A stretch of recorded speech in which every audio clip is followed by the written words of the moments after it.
steps to the front, pop.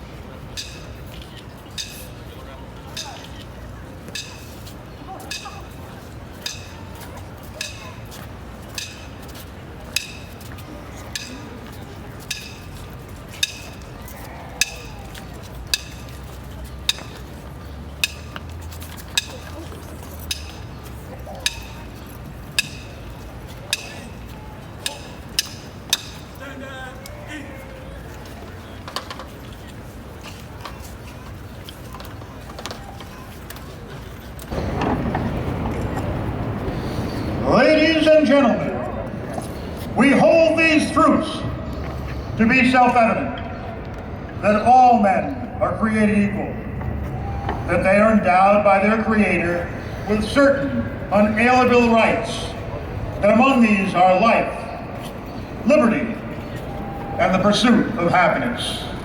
Ladies and gentlemen, welcome to Boston as we celebrate the 240th anniversary of the signing of the Declaration of Independence.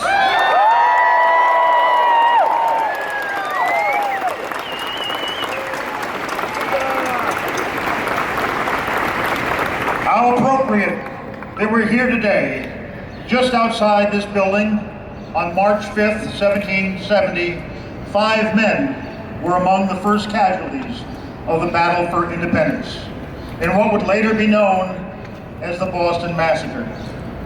From 1771 through 1782, a patriotic oration had been given from this very balcony. On July 18th, 1776, the Declaration of Independence was proclaimed to the citizens of Boston from this very spot. As in revolutionary times, I asked the trumpeter to sound assembly.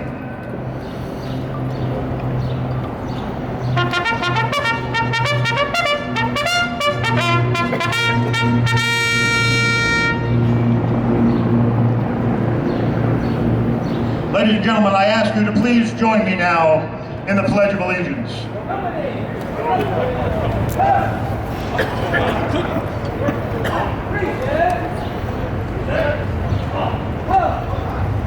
I pledge allegiance to the flag of the United States of America and to the republic for which it stands, one nation, under God, indivisible, with liberty and justice for all.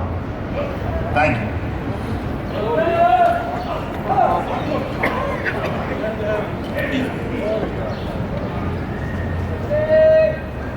And now our vocalist, Dana Whiteside, will sing God Bless America.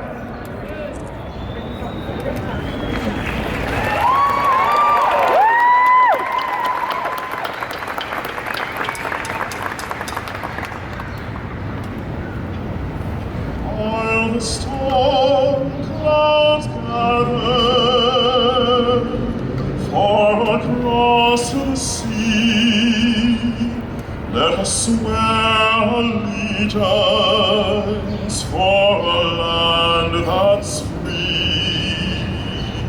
Let us all be grateful for a land so fair, as we lift our voices in a solemn prayer. God bless America, land that I love. Stand beside her and guide her through the night with the light from above. From the mountains to the prairies to the oceans wide with foam.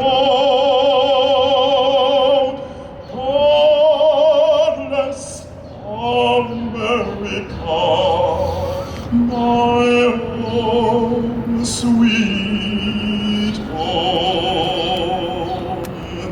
Godless America,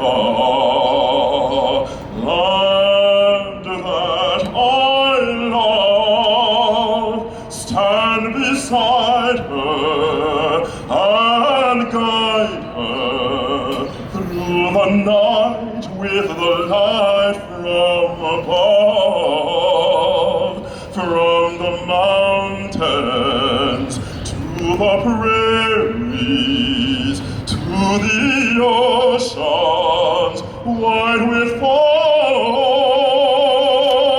Godless America, my home, sweet home. Godless America, my home, sweet home.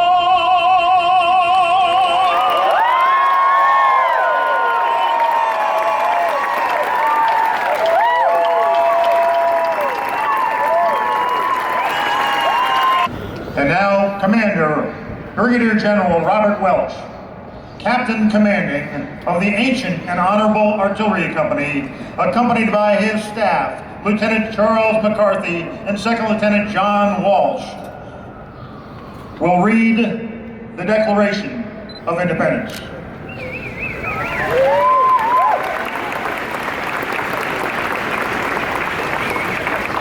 Oh, they're not playing well.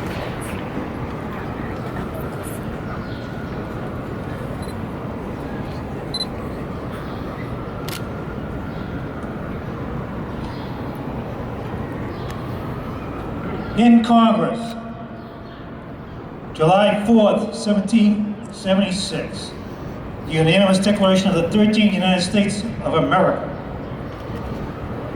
When in the course of human events it becomes necessary for one people to dissolve the political bands which have connected them with another, and to assume among the powers of the earth the separate and equal station to which the laws of nature and of nature's God entitle them, a decent respect to the opinions of mankind requires that they should declare the causes which impel them to the separation.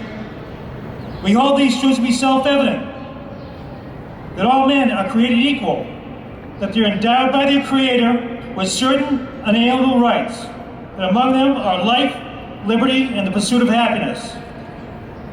That to secure these rights, governments are instituted among men, deriving their just powers from the consent of the governed.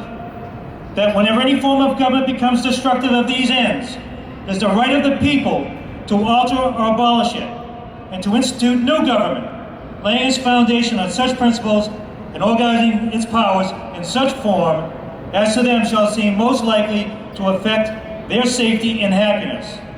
Prudence indeed will dictate that governments long established should not be changed for light or transient causes. And accordingly, all experience has shown that mankind are more disposed to suffer while evils are sufferable than to right themselves by abolishing the forms to which they are accustomed. But when a long train of abuses and usurpations, pursuing invariably the same object, evinces a design to reduce them under absolute despotism, it is their right, it is their duty to throw off such government and to provide new guards for their future security. Such has been the patient sufferance of these colonies, and such is now the necessity which constrains them to alter their former systems of government. The history of the present King of Great Britain is a history of repeated injuries and usurpations, all having a direct object, the establishment of an absolute tyranny over these states. To prove this, let facts be submitted to a candid world. He has refused to assent to laws, the most wholesome and necessary for the public good. He has forbidden his governors to pass laws of immediate and pressing importance unless suspended in their operation till his assent should be obtained. And when so suspended, he has utterly neglected to attend to them. He has refused to pass other laws for the accommodation of large districts of people. unless those people would relinquish their right of representation in the legislature, a right inestimable to them and formidable to tyrants only. He has called together legislative bodies at places unusual, uncomfortable, and distant from the depository of their public records, for the sole purpose of fatiguing them into compliance with his measures. He has dissolved representative houses repeatedly for opposing mainly firmness his invasions on the rights of the people. He has refused for a long time, after such dissolutions, to cause others to be elected, whereby the legislative powers, incapable of annihilation, have returned to the people at large for their exercise. The state remaining, in meantime, exposed to all the dangers of invasion from without and convulsions within. He has endeavored to prevent the population of these states, for that purpose obstructing the laws of naturalization of foreigners, refusing to pass others to encourage their migrations hither, and raising the conditions of new appropriations of lands. He has obstructed the administration of justice by refusing his assent to laws establishing judiciary powers. He has made judges dependent on his will alone for their tenure of their offices and the amount and payment of their salaries. He has erected a multitude of new offices and sent hither swarms of officers to harass our people and eat out their substance. He has kept among us in times of peace standing armies without consent of our legislatures. He has affected to render the military independent of and superior to the civil power.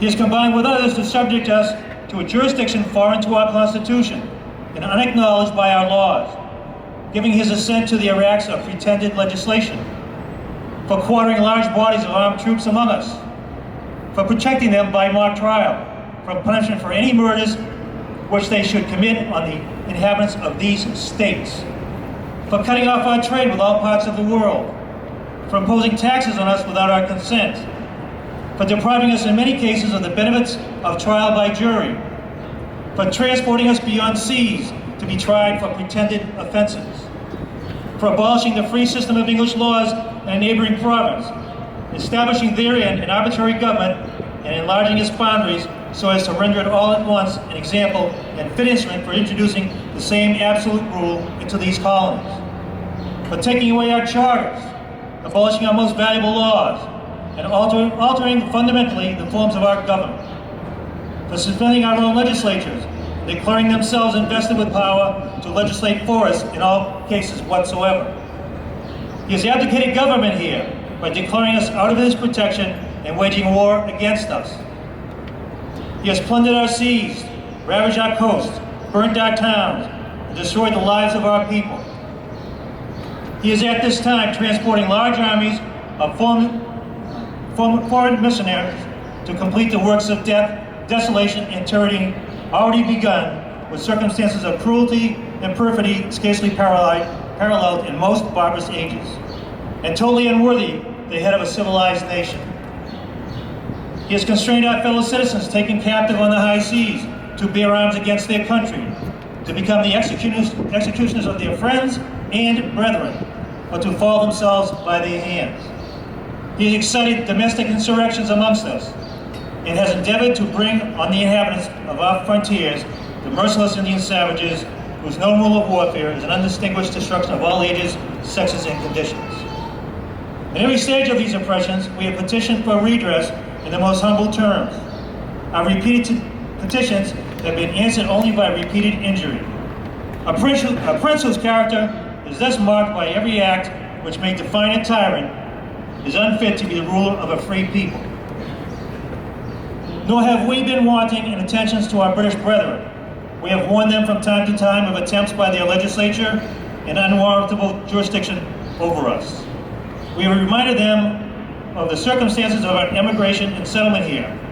We have appealed to their native justice and magnanimity, and we have conjured them by the ties of our common kindred to disavow these usurpations, which would inevitably interrupt our connections and correspondence.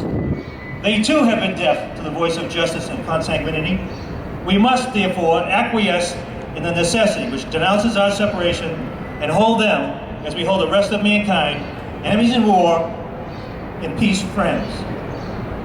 We, therefore, the representatives of the United States of America in General Congress, assembled, appealing to the Supreme Judge of the world for the rectitude of our intentions, do, in the name and by the authority of good people of these colonies, solemnly publish and declare that these United Colonies are and have right to be free and independent states, that they are absolved from all allegiance to the British Crown, and that all political connection between them and the state of Great Britain is and ought to be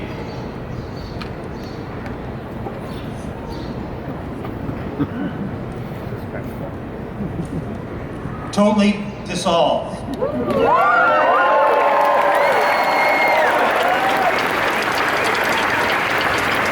And then as a free and independent state, they have full power to levy war, conclude peace, contract alliances, establish commerce, and to do all other acts and things which independent states may of right do. And for the support of this declaration, with a firm reliance on the protection of divine providence, we mutually pledge to each other our lives, our fortunes, and our sacred honor.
Concludes today's Old State House ceremony.